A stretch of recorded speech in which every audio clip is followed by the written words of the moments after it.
Salut à tous, je vous propose de réfléchir ensemble à la mesure phare du programme du candidat Macron, décaler l'âge de départ à la retraite jusqu'à 65 ans. Si on écoute Macron, cette réforme des retraites, elle est absolument nécessaire. Comme on vit plus vieux, eh bien, il faut travailler plus tard. Et le bon âge pour assurer l'équilibre financier de notre système de retraite, c'est de partir tous à 65 ans. Quand on écoute le raisonnement comme ça, il a l'air intuitif, il a l'air logique. En fait, on va comprendre ensemble dans cette vidéo que ce raisonnement est fondé sur un mensonge et qu'il y a bien mieux à faire pour notre système de retraite que nous faire partir plus tard. Alors, tâchons d'abord d'être impartiaux et de regarder ce qu'il y a de vrai dans le discours d'Emmanuel Macron.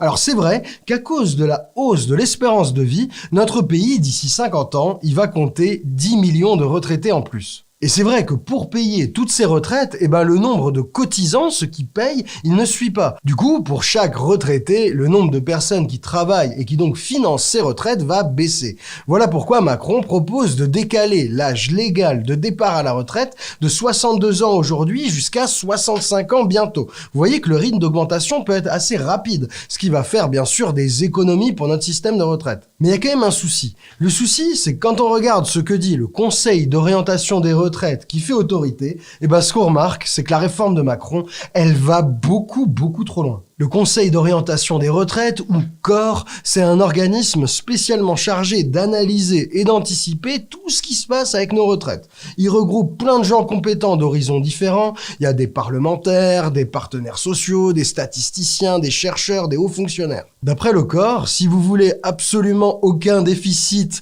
c'est-à-dire 0 année dans le rouge de aujourd'hui jusqu'à 2070, en touchant uniquement à l'âge de départ à la retraite, vous bougez pas le niveau des pensions, des cotises, vous bougez que l'âge, voilà ce qu'il faudrait faire. C'est chaud quand même là ce qu'on voit. Alors ok, il va falloir partir à la retraite plus tard, mais financièrement, si vous voulez vraiment faire 0 déficit des retraites, jamais de la vie il y a besoin de faire travailler les gens jusqu'à 65 ans. Vous voyez qu'au max du max et de manière temporaire, les gens partiront en moyenne à 64 ans. Là, vous allez dire, avec ces chiffres, c'est sûr, Macron et ses 65 ans, il a l'air d'abuser. Mais est-ce que nous, là, on n'a pas choisi les chiffres qui nous arrangent? Je vous rassure, on a fait même le contraire. Alors bien sûr, on a gardé toutes les législations actuelles, ça c'est normal, mais ce qu'on a retenu comme scénario pour le futur, c'est un scénario où la croissance, elle est que à 0,9% par an et où la productivité du travail, elle augmente que de 1%. C'est le pire scénario qu'on vous montre là. Là, ensemble, on vient d'apprendre quelque chose de capital. Dès que Macron présente sa retraite à 65 ans comme le seul moyen de sauver nos retraites, de préserver nos pensions et de maintenir l'équilibre financier du système, on vient d'apprendre qu'en réalité, c'est des mensonges. Il nous arnaque purement et simplement. Il n'y a aucun besoin de faire travailler les gens jusqu'à 65 ans ou plus pour sauver nos retraites. D'ailleurs, Macron lui-même, avant d'être président, le reconnaissait. C'est écrit noir sur blanc sur son programme pour 2017, toujours disponible sur le site enmarche.fr. Si jamais Macron 2017 pouvait passer un coup de fil à Macron 2022, ça nous arrangerait tous parce que, dans l'intervalle, le corps n'a absolument pas changé de position.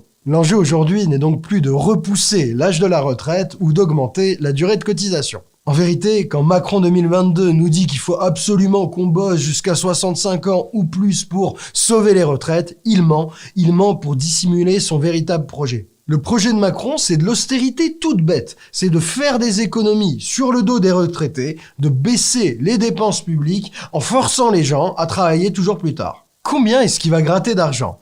Si on en croit le libéral Institut Montaigne qui a chiffré la mesure retraite à 65 ans de Macron, ça permettrait de gagner 7,7 milliards d'euros par an dès 2027 et 18 milliards à partir de 2030. La retraite à 65 ans, c'est donc pas une réforme de bonne gestion, douloureuse mais nécessaire, qui tienne compte des réalités de notre système de retraite. Non, c'est une réforme dans la plus pure tradition libérale de droite, faire baisser idéologiquement les dépenses publiques et la solidarité nationale, et tout ça au détriment des plus âgés. Ça, c'est la première chose à comprendre sur la retraite à 65 ans, sauce Macron. Mais on peut vraiment pas s'arrêter là. Parce que là, notre graphique du corps, il fait penser que si on veut équilibrer financièrement le système, alors pas le choix. Il faudra, dans les prochaines années, accepter de décaler l'âge de départ à la retraite jusqu'à 64 ans. Alors c'est pas du tout le cas. Pourquoi?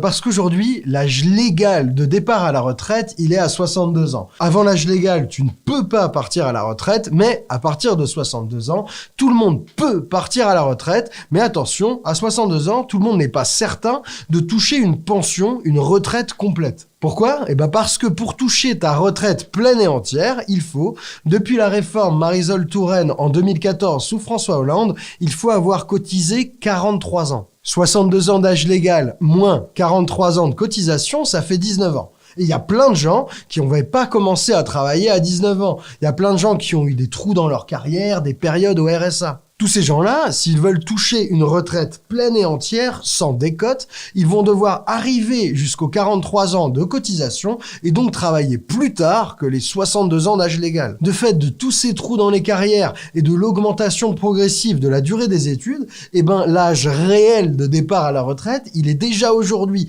plus à 62 ans, il est au-dessus et il va continuer à augmenter dans les prochaines années. Avec nos lois actuelles, nos règles actuelles de retraite, l'âge réel de départ à la retraite vers 2035, il tournera déjà autour des 64 ans. Vous voyez là la différence entre un âge légal et un âge réel de départ à la retraite. Et une fois qu'on a compris ça, on a compris deux choses. On a d'abord compris la réalité du projet d'Emmanuel Macron. Macron, il veut mettre l'âge légal à 65 ans. Et ça veut dire que sauf exception, des exceptions qu'il n'a pas encore détaillées, 65 ans, ce sera l'âge plancher. Des gens vont partir au-delà de 65 ans à la retraite. Ça veut dire que, sauf exception, des exceptions qu'il n'a pas encore détaillées, mais qui pourraient être pour des carrières longues ou la pénibilité, je sais pas, sauf exception, 65 ans, ça va devenir le plancher. Certains vont partir après 65 ans, mais personne ne partira avant. Donc la réalité est plus dure que juste retraite à 65 ans. Deuxième truc qu'on a appris avec notre distinction âge légal, âge réel, c'est que notre système de retraite actuel, il se tient. Il n'y a aucun besoin d'impérativement relever l'âge de départ à la retraite. Pourquoi je dis ça? Parce que l'âge réel de départ à la retraite dans notre système aujourd'hui, il est méga proche de l'âge qui assure un zéro déficit dans le pire scénario de projection du corps. À partir de 2050, notre système de retraite actuel, il serait même en excédent.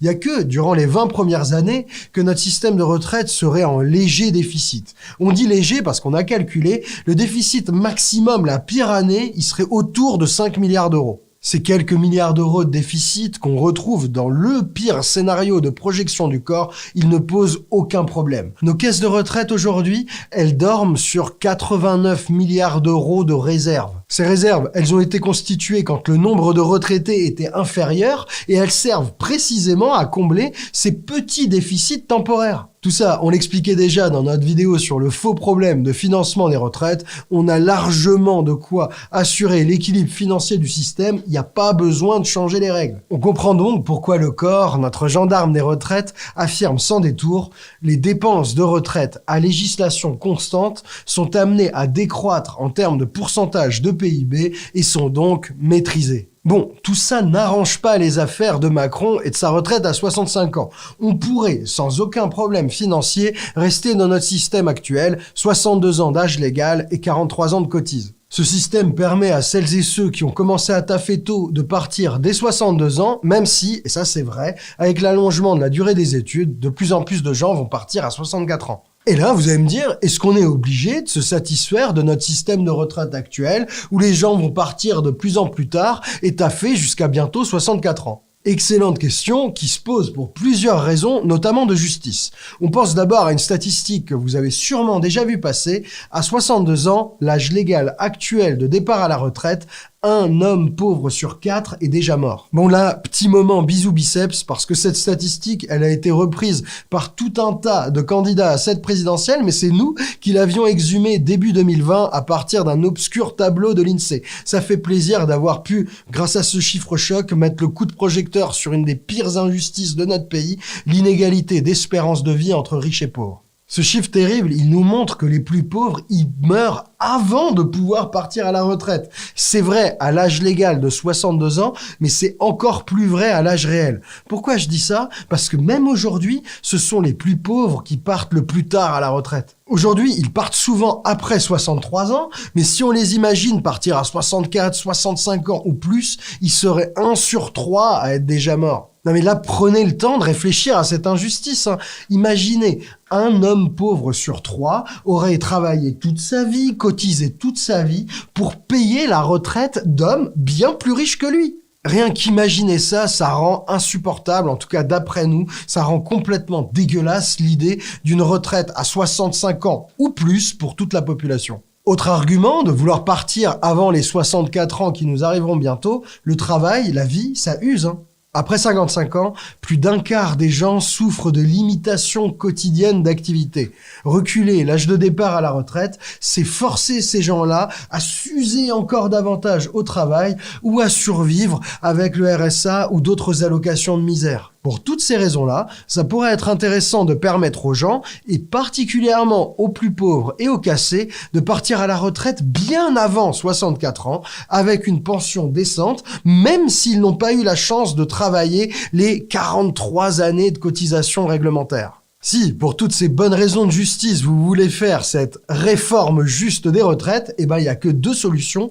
Ou vous baissez les pensions, mais ça, on va écarter cette solution, ou vous trouvez des sources de financement supplémentaires pour vos retraites. Ça tombe bien, il y a une bonne nouvelle, on peut consacrer plus de richesses aux retraités sans asphyxier le pays. Dans notre système actuel, la part de PIB, l'argent que consacre chaque année notre pays aux retraités, elle va baisser en tendance. Oui, vous avez bien entendu. Dans 20 ou 30 ans, le nombre de retraités va énormément augmenter, mais la part de richesse nationale qu'on consacre à ces retraités, elle va baisser. Si les retraités sont plus nombreux, ce serait peut-être pas complètement délirant que, au minimum du minimum, on leur consacre la même part de richesse qu'on leur consacre aujourd'hui. Là, vous voyez qu'on se dirige vers des réformes des retraites qui sont bien différentes que toutes celles qu'on a connues ces dernières années. Une des sources de financement pour notre retraite plus juste, ça pourrait être d'augmenter les cotisations retraite des plus riches. Aujourd'hui, on prélève des cotisations retraite que jusqu'à 3 377 € de salaire. Tout ce qu'il y a au-dessus, il y a 0 cotisation pour la retraite de base. On pourrait réfléchir à les faire contribuer un peu plus, ces hauts salaires. Ça serait même logique ou juste parce que ces hauts salaires en moyenne, ils vivent bien plus longtemps et donc touchent leur pension de retraite pendant beaucoup plus d'années. C'est donc pas une mesure qui s'acharne à prendre de l'argent aux riches juste parce qu'ils sont riches. C'est juste de la justice. Ils passent plus de temps à profiter du confort de leur retraite que les plus pauvres. Autre piste de financement, on pourrait mettre en place une taxe, une contribution retraite sur les revenus du capital, sur les dividendes, les loyers, les intérêts, qui aujourd'hui ne financent quasiment pas notre système de retraite. On pourrait aussi réfléchir à imposer davantage les gros héritages ou les gros patrimoines. Vous voyez, il y a plein de possibilités pour financer une réforme des retraites qui, cette fois, ne chercherait pas à faire travailler tout le monde plus longtemps, mais au contraire à assurer à tout le monde, même les plus pauvres, un repos dans la dignité après une longue vie de travail. Il y a plein de moyens de recréer de la solidarité avec tous les retraités plutôt qu'à toujours gratter.